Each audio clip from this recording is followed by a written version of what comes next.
Film की शुरुआत होती है साल 2000 की उस घड़ी से, जहां एक अमेरिकी वैज्ञानिक जो फौज के लिए काम करता है अपने कोरियाई असिस्टेंट से कहता है कि लगभग 200 बोतल जहरीले केमिकल नाली में डाल दो। उसे बिल्कुल परवाह नहीं होती कि इसका नदी पर क्या असर पड़ेगा। सालों बाद लोग नदी में अजीब चीजें महसूस करना शुरू कर देते हैं। दो मछुआरे एक कप में एक मछली उठाते हैं और देखते हैं कि वह ठीक नहीं लग रही, किसी बदली हुई घिनौनी सी जीव जैसी लग रही होती है। जब उनमें से एक आदमी उसे छूने की कोशिश करता है, वह जीव उसे काट लेती है और उसके हाथ से कप गिराकर तेजी से पानी में लौट जाती है। अब दृश्य बदलता है साल 2006 में। एक पुल पर एक बिजनेसमैन खुदकुशी करने का सोच रहा होता है और छलांग लगाने से पहले पानी के नीचे कोई बड़ी सी चीज हिलती हुई देख लेता है। दोपहर के वक्त नदी के पास गैंगवू अपने बाप के स्नैक स्टॉल के अंदर सो जाता है। सेयो नाम का एक बेघर लड़का कुछ खाना चुराने की कोशिश करता है, लेकिन उसका भाई सेजिन उसे वहां से ले जाता है। स्टॉल का मालिक हैबोंग अपने बेटे को जगाता है और काम पर लगने को कहता है। उसी समय गैंगवू अपनी बेटी यूनसियो को स्कूल से लौटते हुए देखता है। यूनसियो गुस्से में होती है क्योंकि गैंगवू पेरेंट्स मीटिंग में खुद नहीं गया था और अपने शराबी चाचा को भेज दिया था। वह अपने पिता की कॉल्स नजरअंदाज कर रही होती है क्योंकि उसके पास बहुत पुराना फोन है जिसमें नेटवर्क भी ठीक नहीं आता और उसे सार्वजनिक जगहों पर निकालने में शर्म आती है। फिर गैंगवू और यूनसियो स्टॉल के अंदर भागते हैं, जहां गैंगवू एक छिपा हुआ डिब्बा निकालता है जिसमें वह पैसे जमा कर रहा था ताकि अपनी बेटी को नया फोन दे सके। फिर वह टीवी ऑन करता है और देखता है कि हान नदी से एक लाश मिली है जिसकी आधी बॉडी गायब होती है, लेकिन वह चैनल बदलकर गैंगवू की बहन नमजू को तीरंदाजी टूर्नामेंट में हिस्सा लेते हुए देखने लगता है। तभी हैबोंग आकर गैंगवू को कुछ मुफ्त स्नैक्स लेकर शिकायत कर रहे ग्राहकों के पास भेज देता है। गैंगवू उन्हें पुल के नीचे लटकी एक अजीब सी चीज को घूरते हुए पाता है। वह चीज हिलती है और एक भयानक राक्षस निकल आता है जो पानी में छलांग लगा देता है। जिज्ञासा में गैंगवू एक बियर कैन फेंकता है जिसे राक्षस अपने टेंटेकल से पकड़कर पूरा निगल जाता है। उत्साहित होकर भीड़ नदी में हर तरह का खाना फेंकने लगती है, लेकिन वह जीव गायब हो जाता है। सब लोग जाने ही वाले होते हैं कि अचानक वही राक्षस पानी की सतह पर आ जाता है और भीड़ के पीछे दौड़ लगाता है। वह लोगों को उठाकर पटक देता है और अपने डरावने अंगों से मारना शुरू कर देता है। लोग भागकर जान बचाने की कोशिश करते हैं, लेकिन राक्षस उन्हें घसीटकर मारने लगता है। कुछ लोग एक कंटेनर के अंदर छिप जाते हैं तो राक्षस उनके पीछे वहीं अंदर घुसकर अटक जाता है। टूरिस्ट डोनाल्ड और गैंगवू कंटेनर के दूसरी तरफ दौड़कर दरवाजा खोल देते हैं ताकि बचे कुचे लोग निकल सकें।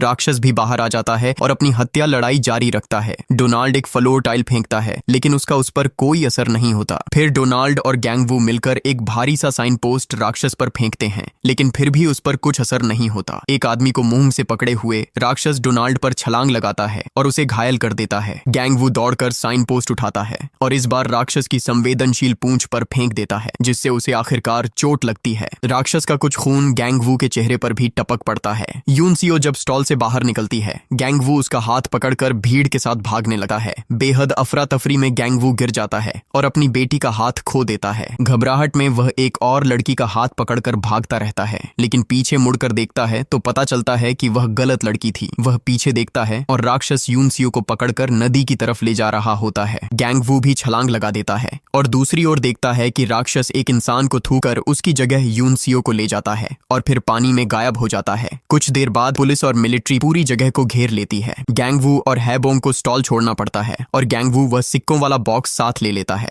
नदी का इलाका बंद कर दिया जाता है और सभी पीड़ितों के लिए अंतिम संस्कार रखा जाता है। नमजू अपना कांस्य पदक लेकर आती है और अपनी मरी हुई भतीजी के लिए रोती है। तीसरा भाई नम भी आ जाता है, जो परिवार का अकेला कॉलेज शिक्षित व्यक्ति है, लेकिन इस समय बेरोजगार है क्योंकि पहले वह एक एक्टिविस्ट रह चुका है। पूरा परिवार जमीन पर गिरकर रोना धोना शुरू कर देता है, जिसकी वजह से रिपोर्टर्स उनकी तरफ दौड़कर उनकी तस्वीरें और वीडियो लेने लगते हैं। नम बताता है कि उसने सुना है गैंगवू ने गलत हाथ पकड़ लिया था और वह अपने भाई को इस बड़ी गलती के लिए ताना मारता है। इससे दोनों में झगड़ा हो जाता है और अधिकारियों को बीच में आना पड़ता है। इसी समय कुछ हैजमैट सूट पहने लोग कमरे में घुसते हैं और एक अजीब सा धुआं फैलने लगता है। एक एजेंट पूछता है कि क्या किसी ने उस जीव को छुआ था। गैंगवू बताता है कि उसका खून उसके चेहरे पर गिरा था। यह सुनकर टीम उसे एक खास बैग में डालकर घसीटते हुए ले जाती है। तभी न्यूज इस घटना को पूरी तरह कवर करना शुरू कर देती है। डोनाल्ड एक अमेरिकी सेना का सार्जेंट था और उसका एक बाजू गया, इसलिए उसे यूएस आर्मी अस्पताल भेजा गया। सैन्य डॉक्टरों को पता चलता है कि जिन शरीर के हिस्सों का संपर्क उस जीव से हुआ था वे अजीब प्रतिक्रिया दिखाने लगे हैं और वे इसे एक अज्ञात वायरस का नतीजा बताते हैं। अमेरिकी सेना एक सैंपल सीडीसी को भेजती है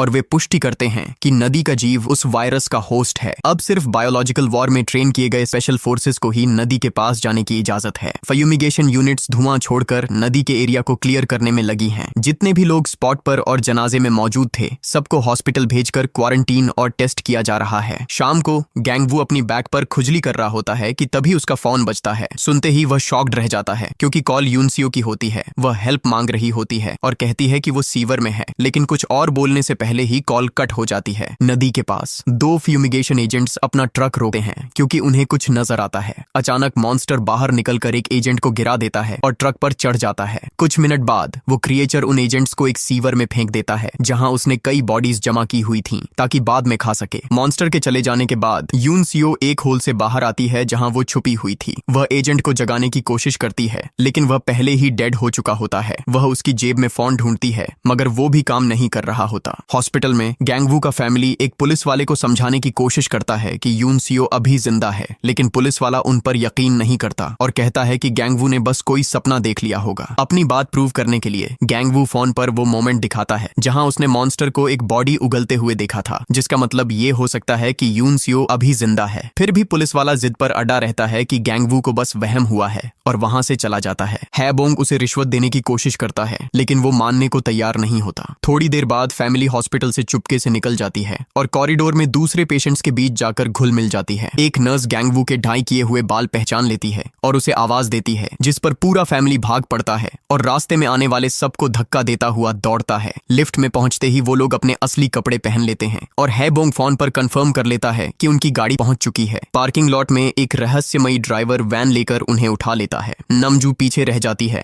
और लगता है उसे छोड़ दिया जाएगा, लेकिन ड्राइवर पीछा कर रही गाड़ी से बचते हुए मुड़कर उसे भी उठा लेता है। एक पुलिस वाला भी वैन में चढ़ने की कोशिश करता है तो गैंगवू उसे जोर से धक्का देकर गिरा देता है। कुछ देर बाद वो लोग शहर के बाहर एक वेयर हाउस पहुंचते हैं जहां पता चलता है कि हैबोंग ने कुछ क्रिमिनल्स को हायर किया हुआ था ताकि फैमिली को हॉस्पिटल से बाहर निकालकर वो सामान दिलाया जा सके जो यूनसियो को ढूंढने में काम आए। अंतिम बिल उम्मीद से बहुत ज्यादा आता है और क्रिमिनल्स उसकी ज्वेलरी लेने से इनकार कर देते हैं। इसके बजाय वे उसका क्रेडिट कार्ड ले लेते हैं। वैन के अंदर तीनों भाई बहन न्यूज देखते हैं और समझते हैं कि उन्हें वांटेड फ्यूजिटिव्स घोषित कर दिया गया है। फैमिली एक फ्यूमिगेशन ट्रक में निकलती है जो क्रिमिनल्स ने उनके लिए अरेंज किया था, जिसमें 2 हैजमैट सूट, कुछ वेपन्स और सीवर का मैप रखा हुआ था। गैंगवू और हैबोंग सूट पहन लेते हैं, जबकि नम और नमजू कंबल के नीचे छुपकर बैठे रहते हैं। सिक्योरिटी चेक पर मैनेजर शक करता है क्योंकि कंपनी का नाम आखिरी मिनट में जोड़ा गया था। हैबोंग उसे एक बैग फेंकता है रिश्वत के तौर पर और मैनेजर बैग खोलकर देखता है कि उसमें सिक्कों का वही बॉक्स रखा हुआ है। इसके बाद फैमिली मैप फॉलो करते हुए यूनसियो को ढूंढने के लिए सीवर की ओर बढ़ती है। कभी कभी गैंगवू ट्रक के पीछे दौड़ता है ताकि फ्यूमिगेशन का धुआं उसके ऊपर भी पड़े, क्योंकि वह अपनी बेटी के लिए खुद को साफ रखना चाहता है। कुछ घंटों की खोज के बाद उन्हें अंधेरे में कुछ हिलता हुआ दिखाई देता है।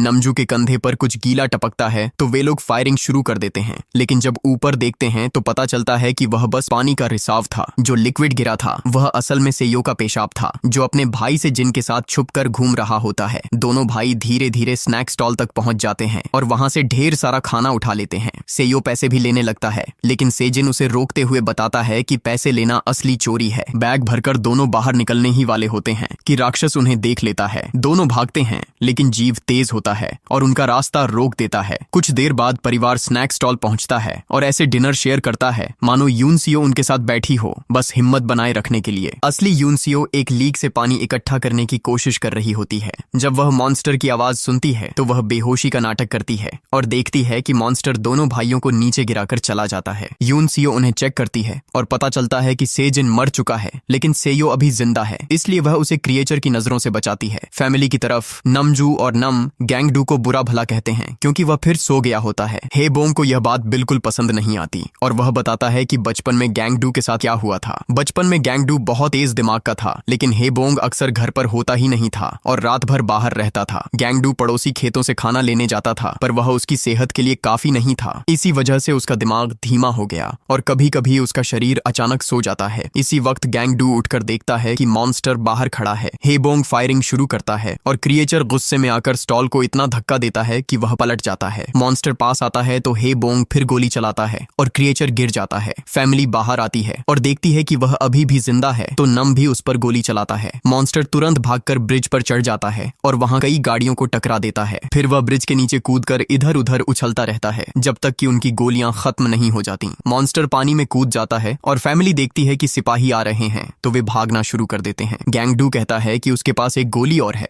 तो हेबोंग उसका गन लेकर बच्चों से कहता है कि ट्रक तक भागो, जब तक वह मॉन्स्टर को रोकता है। जैसे ही मॉन्स्टर बाहर आता है, हेबोंग गोली चलाने की कोशिश करता है, लेकिन पता चलता है कि गैंगडू ने गलत गिनती की थी और गोलियां थी ही नहीं। मॉन्स्टर उसे जोर से गिरा देता है, फिर अपने टेंटिकल से पकड़कर जमीन पर पटक देता है और हेबोंग तुरंत मर जाता है। भाई बहन अपने पिता के लिए रोते हैं, लेकिन उनका गम अधिकारियों के आ जाने से टूट जाता है। नम और नमजू को खींच कर ले जाता है, जबकि गैंगडू अपराध बोध में आकर खुद को अधिकारियों के हवाले करने का फैसला करता है। कुछ समय बाद खबर आती है कि डोनाल्ड वायरस से मर गया। सीडीसी यह तय करता है कि वह एजेंट येलो का इस्तेमाल करेगा, एक केमिकल सिस्टम जिसे अमेरिका ने वायरस फैलाव और बायोलॉजिकल टेररिज्म के लिए बनाया था। ये केमिकल हवा में फैलाना कई लोगों के लिए अनसेफ माना जाता है, इसलिए लोग इसके खिलाफ प्रोटेस्ट करने के लिए तैयार हो जाते हैं। खबर यह भी बताती है कि वायरस के लक्षण आम सर्दी जैसे हैं, इसलिए लोग सड़कों पर किसी के छींकने या खांसने पर दूर हट जाते हैं। इसी दौरान नम अपने पुराने वर्कर दोस्त फाद गुएवारा से मिलता है। गुएवारा ऑफिस बंद होने के बाद छुपकर नम को अंदर ले जाता है, क्योंकि वह एक टेलीफोन कंपनी में काम करता है और योनसियो की कॉल ट्रेस कर सकता है। कंप्यूटर पर कॉल आसानी से मिल जाती है,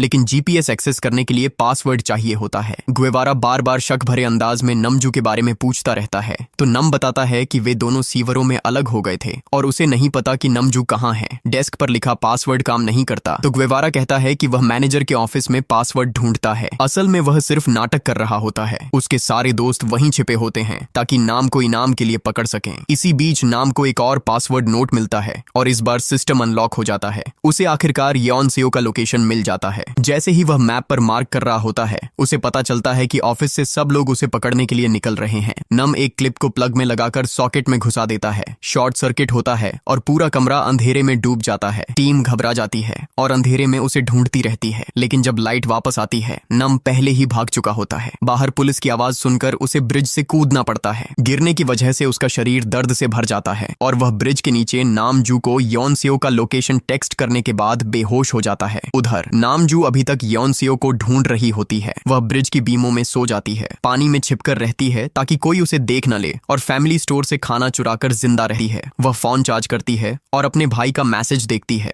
नामजू तुरंत वोनहियो ब्रिज की तरफ दौड़ती है और गैंगडू को कॉल करके सब कुछ बताती है। बदकिस्मती से मॉन्स्टर उसे ढूंढ लेता है और तीर चलाने से पहले ही उसे जोर से मार देता है, जिससे वह एक बेहद तंग सीवर में गिर जाती है। नामजू बेहोश हो जाती है और क्रिएचर वहां तक नहीं पहुंच पाता, इसलिए वह चला जाता है। लैब में गैंगडू की उम्मीद फिर जाग उठती है और वह भागने की कोशिश करता है, लेकिन मेडिकल टीम उसे पकड़ लेती है और उसे सिडेटिव इंजेक्ट कर देती है। 1 घंटा बीत जाता है, फिर भी वह बेहोश नहीं होता। सुई उसकी स्किन में जाते ही गैंगडू दर्द से चीख उठता है, जिससे एक अमेरिकन डॉक्टर उसकी तरफ देकर प्रक्रिया रुकवाता है। एक बाइलिंगुअल मेडिक की मदद से गैंगडू अपनी बेटी का पूरा मामला समझाता है और बताता है कि कैसे किसी ने उसकी बात पर यकीन नहीं किया। अमेरिकन डॉक्टर इंटरेस्ट दिखाने का नाटक करता है, लेकिन असल में वह सिर्फ गैंगडू की मेंटल स्टेट चेक कर रहा होता है। वह डिसाइड करता है कि वायरस उसमें डिमेंशिया जैसी हालत पैदा कर रहा है, इसलिए सैंपल उसके सिर से लेना होगा। कोरियन डॉक्टर को यह ज्यादा एक्सट्रीम लगता है, तो अमेरिकन डॉक्टर उसे साइड में ले जाकर असली बात बताता है। डोनाल्ड ऑपरेशन के दौरान शॉक से मर गया था और ऑटोप्सी में कोई वायरस मिला ही नहीं। क्वारंटीन में रखे लोगों के टेस्ट भी नेगेटिव आए, तो बहुत पॉसिबल है कि वायरस वैसे भी मौजूद ही नहीं। गैंगडू की इंग्लिश परफेक्ट नहीं, लेकिन basic no virus at all वह समझ जाता है और जवाब मांगता है। डॉक्टर्स फौरन उसे ऑपरेशन रूम ले जाते हैं, जहां उसके दिमाग से सैंपल लिया जाता है। सीवर्स में यून सेयो दोनों बॉडीज के कपड़े उतारकर उन्हें बांधती है और एंड पर एक कॉप का बैटन लगा देती है। सेयो की मदद से वह इस रोप को ऊपर फेंककर सीवर ग्रिल से जोड़ देती है, लेकिन अब वह रोप उसकी पहुंच से बाहर हो जाती है। इसी वक्त मॉन्स्टर वापस आ जाता है, तो दोनों बच्चे एक होल में छुप जाते हैं और देखते हैं कि मॉन्स्टर इंसानी हड्डियों का एक बड़ा ढेर उलट देता है, जिसमें एक बियर कैन भी होती है। फिर वह एक और इंसान को खाने के लिए नीचे आता है,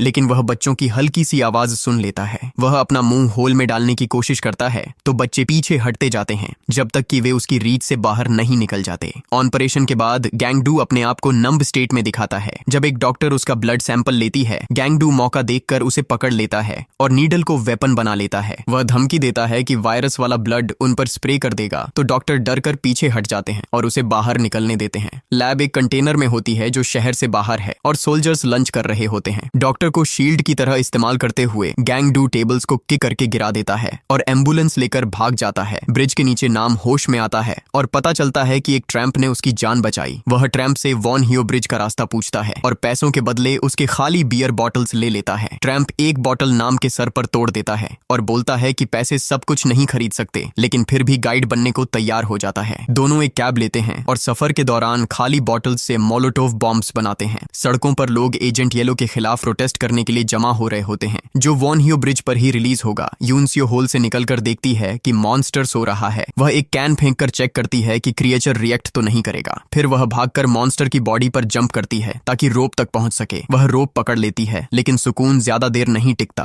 क्योंकि मॉन्स्टर अपनी टेंटेकल से उसे वापस नीचे खींच लेता है। क्रिएचर अभी भी सोता हुआ लगता है, हो सकता है ये नींद में ही कर रहा हो। यूनसियो अपने पैरों से हल्का सा हिलाती है जिससे क्रिएचर जाग जाता है। मॉन्स्टर फौरन दोनों बच्चों पर जंप कर देता है। कुछ मिनट बाद गैंग डू सही सीवर ढूंढ लेता है और वहां पड़ी हड्डियों का ढेर देकर टूट जाता है। सबसे बुरा सोचकर वह यूनसियो की रोप से नीचे उतरता है और उसके जैकेट पर लगा नेम टैग देख लेता है। उसी वक्त मॉन्स्टर वहां आ जाता है, लेकिन किस्मत से वह गैंग डू को नहीं देख पाता और आगे बढ़ जाता है। इसी दौरान नमजू होश में आती है और सीवर से बाहर चढ़कर देखती है कि क्रिएचर उसकी तरफ आ रहा है। वह अपना बो तैयार करती है, लेकिन गैंग डू की घबराहट उसका ध्यान तोड़ देती है। किनारे पर एक बड़ा हजूम एजेंट येलो के खिलाफ प्रोटेस्ट कर रहा होता है, जिनकी शर्ट्स पर गैंग डू की आजादी की डिमांड लिखी होती है। प्रोटेस्टर्स पुलिस से घिरे होते हैं और हटने से इनकार करते हैं, लेकिन जैसे ही मॉन्स्टर दिखाई देता है सब घबरा जाते हैं। पुलिस फायरिंग शुरू कर देती है और गैंग डू ब्रिज पर नजर आता है, सबसे गोली रोकने की अपील करता हुआ क्योंकि उसकी बेटी वहां होती है। वह पानी में जंप करता है और उसी वक्त ड्रोन एजेंट येलो रिलीज करता है और टॉक्सिक फ्यूम्स से पूरा इलाका भर जाता है। प्रोटेस्टर्स बेहाल हो जाते हैं। क्रिएचर भी बीमार पड़ने लगता है और एक और कॉप उसे मारने लगता है, लेकिन गैंग डू उसे रोक देता है। मॉन्स्टर दर्द में जमीन पर तड़प रहा होता है तो गैंग डू मौका देखकर उसके मुंह में हाथ डालकर एक इंसानी हाथ पकड़ लेता है। वह फौरन खींचकर दोनों बच्चों को बाहर निकालता है जो बदकिस्मती से मर चुके होते हैं।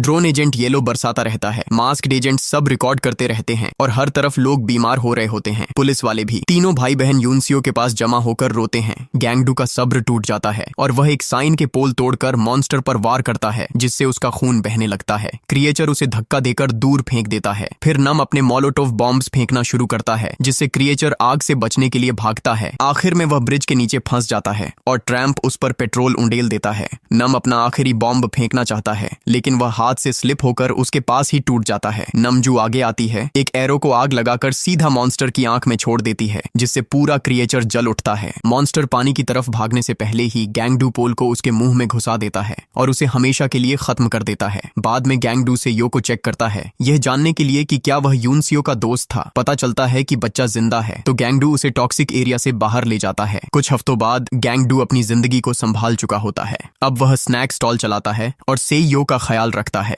एक रात डिनर के दौरान टीवी पर यूएस अथॉरिटीज तस्लीम करते हैं कि कोई वायरस था ही नहीं, लेकिन गैंग डू और सेइयो टीवी बंद कर देते हैं ताकि आराम से खाना खा सकें। अगर आपको यह वीडियो पसंद आई हो तो प्लीज चैनल को सब्सक्राइब जरूर करें और बेल आइकन को भी प्रेस कर दें ताकि ऐसी और वीडियो आप तक पहुंचती रहे। देखने के लिए धन्यवाद।